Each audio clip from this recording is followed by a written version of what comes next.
भक्ती, श्रद्धा आणि परंपरा या गोष्टींचा संगम ज्या यात्रेत बघायला मिळतो तीच येडेश्वरी देवीची येरमाळा येथील यात्रा।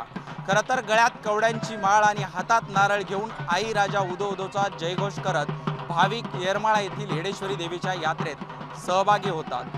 मात्र या यात्रेचं जे प्रमुख रहस्य आहे, जे मुख्य रहस्य आहे ते म्हणजे चुना वेचण्याचा कार्यक्रम। खरं तर आज आपण त्या चुना वेचण्याच्या रानात आलो आहोत। हे जे रान तुम्ही बघताय हे अक्षरशः काळभोर रान तुम्हाला बघायला मिळतंय।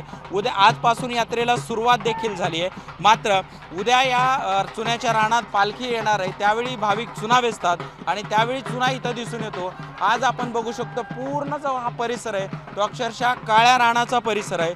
काळभोर रान आपल्याला इथं बघायला मिळतंय। मात्र या यात्रेचं जे रहस्य आहे ते आपण पहिल्यांदाच जय महाराष्ट्रवर उलगडण्याचा प्रयत्न करणार आहोत। जय महाराष्ट्राच्या प्रेक्षकांना दाखवण्याचा प्रयत्न करणार आहोत। हे जे काळभोर रान आहे या ठिकाणी उद्या चुना वेचला जाणार आहे आणि यासाठी हा चुना वेचण्यासाठी आणि हा जो पालखी सोहळा आहे, हा चैत्री पौर्णिमेची यात्रा याची डोळा बघण्यासाठी लाखोंच्या संख्येने भाविक येरमाळ्यात दाखल होतात। आपल्यासोबत काही भाविक देखील आहेत। मला सांगा, तुम्ही कुठून आलात या यात्रेसाठी? आम्ही लातूर जिल्हा आलो सर। चुना वेचण्याच्या चुना वेचण्याच्या कार्यक्रमासाठी आलेलो आहोत सर। आम्ही दरवर्षी येतो इथं।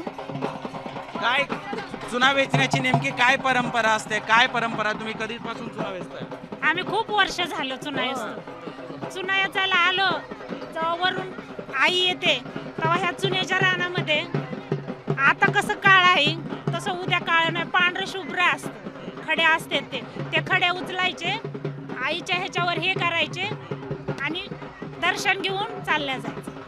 आज हे पूर्णपणे शेतकाळ आहे, उद्याच्याला सगळीकडे ह्या रानामध्ये चुना दिसतो। सगळ्या रानात चुना दिसणार, पूर्ण कुठवर बी बघा तुम्ही ह्या एरियात। मध्ये येणारे प्रत्येक भाविक चुना हा, वेचल्यानंतर त्याच्यासाठीच हे सगळे आलेले असतात। चुना याच्याशिवाय एकही भाविक जात नाही। आणि ते बी चुना येचून आमरेमध्ये जाईल त्यावेळेस यात्रा फुटती, आमरेमध्ये जाईल त्यावेळेस यात्रा फुटती। सगळे भाविक सगळे लोक जातात चुना इचून तिथं आमराईमध्ये गेले ना डेऱ्यामध्ये। 30 वर्ष झालं मी चुना येचितोय। 30 वर्ष झाले चुना इच्छितोय मी।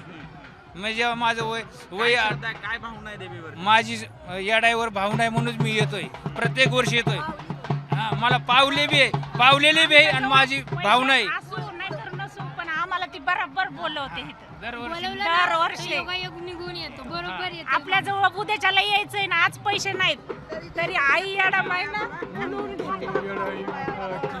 माय लावते वाटाला, रुपया बी जवळ नसला तर कुणी बी आम्हाला देतय। आमच्या फ्री केलेलं आहे, आम्ही फ्री येतात। फ्री नाही, आम्ही वाहन करून येतात, पिकअप करून येतात आम्ही। नक्कीच आपण जर बघितलं तर खरं तर भाविकांची अपार श्रद्धा मनामध्ये घेऊन भाविक येरमाळा येथील यात्रेत दाखल होतात। हा तोच परिसर आहे की ज्या ठिकाणी चुना वेचला जातो। इथं पालखी ठेवली जाते या चुन्याच्या रानामध्ये आणि या ठिकाणी पालखी ठेवून या ठिकाणी चुन्याची रास तयार केली जाते। नंतर हा चुना जो आहे तो भाजला जातो आणि त्याचा नंतर मंदिराला कलर देखील दिला जातो। आपल्यासोबत आजी आहेत। आजी, काय सांगाल मला, काय परंपरा आहे नेमकी चुना वेचण्याची? इथं चुना वेचला जातो, काय सांगाल त्याबद्दल?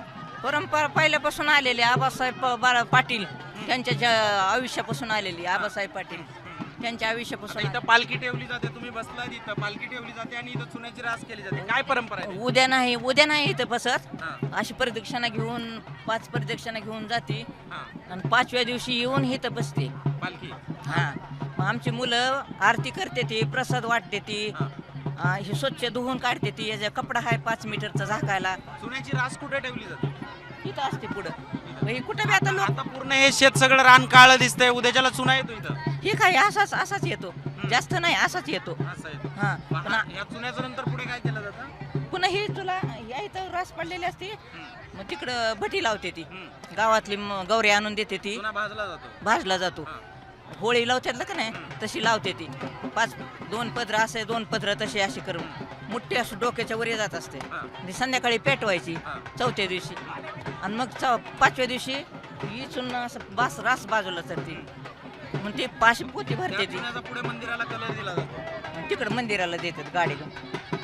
नक्कीच आपण जर बघितलं तर या येडेश्वरी देवीच्या यात्रेतलं सर्वात मोठं रहस्य म्हणजे इथं आलेला प्रत्येक भाविक चुना वेचतो आणि तो वेचलेला चुना याच परिसरामध्ये साचवला जातो, नंतर तो भाजला जातो आणि त्या चुन्यापासून मंदिराला कलर दिला जातो. खरं तर आजपासून या यात्रेला सुरुवात झाली आहे. उद्या पालखी या चुन्याच्या रानात येणार आहे, त्यावेळी चुना वेचला जाणार आहे आणि आपण आपल्या जय महाराष्ट्राच्या प्रेक्षकांना दाखवणार आहेत या यात्रेतलं नेमकं रहस्य काय आहे. कॅमेरा पर्सन संतोष शिरसाटसह मी उदय साबळे पाटील, जय महाराष्ट्र, येरमाळा, धाराशिव.